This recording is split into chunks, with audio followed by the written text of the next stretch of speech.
एक रिश्ता ना देने पर चौहानों ने अपना वतन क्यों छोड़ दिया?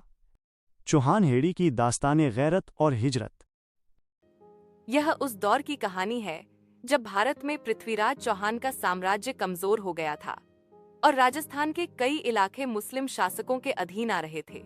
कहानी का मरकज है राजस्थान के जिला बाड़मेर का कदीम कस्बा चौतान, पहले चौहान, जो चौहान राजपूतों का गढ़ था।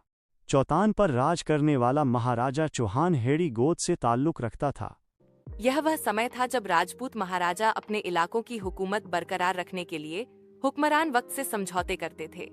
उसी दौरान इलाके के मुसलमान शासक ने महाराजा हेड़ी से एक अनोखा और अप्रत्याशित मांग कर दी। उसने हुक्मरानी जारी रखने के एवज महाराजा की बेटी का हाथ बहतौर रिश्ता मांगा। चौहान हेड़ी बिरादरी में एक पुख्ता रस्म थी, वो अपनी बच्चियों के रिश्ते कभी भी अपनी बिरादरी से बाहर नहीं करते थे। महाराजा ने अपनी परंपरा और गैरत पर सौदा करने से इनकार कर दिया और हाकिम को रिश्ता देने से साफ मना कर दिया।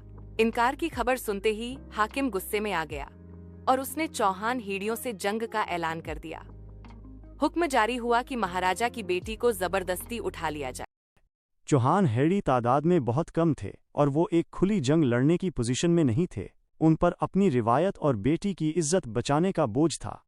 रातों रात पंचायत में एक दिल दहला देने वाला फैसला हुआ। पूरा कस्बा रात के अंधेरे में अपनी सदियों पुरानी विरासत, घर-बार और जमीनें छोड़कर हमेशा के लिए हिजरत कर जाएगा। अपने परिवार के साथ चौहान हेड़ी रात के अंधेरे में अपने इलाके से निकले और उनका रुख सिंध की तरफ था, जो छाछरों, मीठी और उमरकोट से होकर गुजरता था।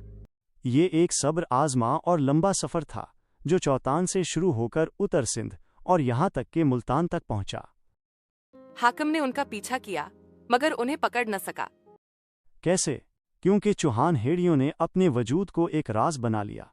जहाँ कहीं वो रुके, उन्होंने अपनी मुनफरिद हेड़ी गोत को छुपा लिया। वो या तो मकामी गोतों के नाम से मशहूर हो गए या फिर सिर्फ चौहान कहलाने लगे। इस तरह महाराजा हेड़ी ने अपनी बेटी का रिश्ता न देकर अपने खानदान की इज्जत और गोत की रिवायत को कायम रखा।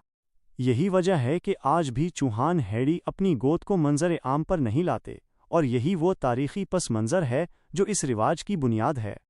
यह कहानी आज भी हिंदुस्तान और पाकिस्तान के चौहान घरानों में जिंदा है। तहरीर व तहकीक Haji Somar Chauhan, voice of Chauhan television. माखिज व रावी गीता राजपूत चौहान, हरियाणा भारत से। हमीर सिंह चौहान, दिल्ली भारत से। सैयद बोदर शाह, भारत, कच्छ भारत से। चनीसर साहब, लार पाकिस्तान से। राजू राजपूत चौहान, थार छाछरो पाकिस्तान से। और दीगर दोस्तों बुजुर्ग